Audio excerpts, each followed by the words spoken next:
So predominantly, I think everybody realizes log events come to Logpoint, and then your searches are executed right from within that. But it's not always the case that our search window can just be executed off native logs that are stored within Logpoint in one of the repositories.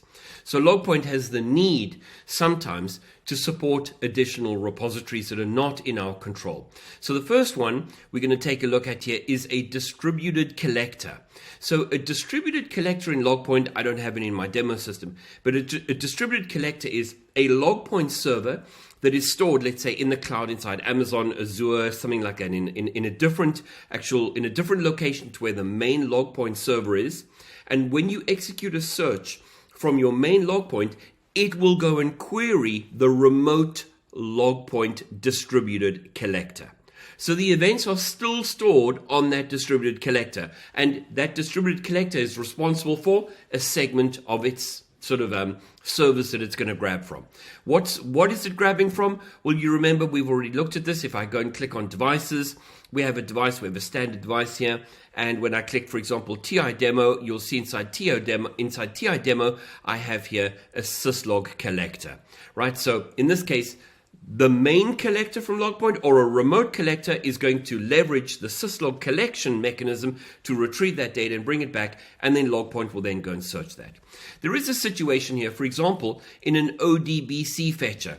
In an ODBC fetcher, you may actually not want to retrieve that data. You may want to execute a query on the fly for whenever you need to. So in this case here, I'm not going to use a template. The driver, I'm going to leverage MySQL, obviously MySQL 3306. I have a database employee, and then the username, obviously I have just have a test username and a test password. The fetch interval, I'm going to say every 10 seconds. The query is going to be select star from employee info. How does that for the most simple one we can come up with?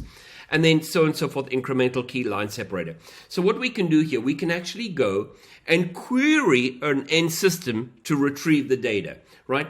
Now, there's a massive question. Yeah, where is the data? Is the data on Logpoint or is the data inside that remote system? We need to retrieve the data. I mean, can you imagine if we executed a query and an analyst took an action and then we went to verify it and somebody else had cleaned out that system? No, we must retrieve the information that we're dealing with back to us, but this is a totally obscure remote system that we're querying. In this case, we have an ODBC connecting to a MySQL database. That's one example. You'll see that we have quite a few others inside here.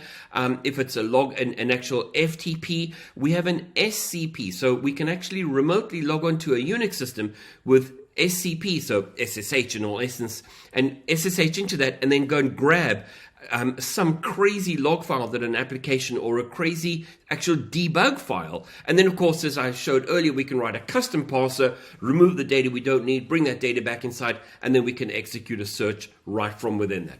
So those are the two very high-level mechanisms that we leverage to go and query, as I said, Logpoint data, remote, cloud information, or some unique mechanism that you have to get in there to retrieve the data back.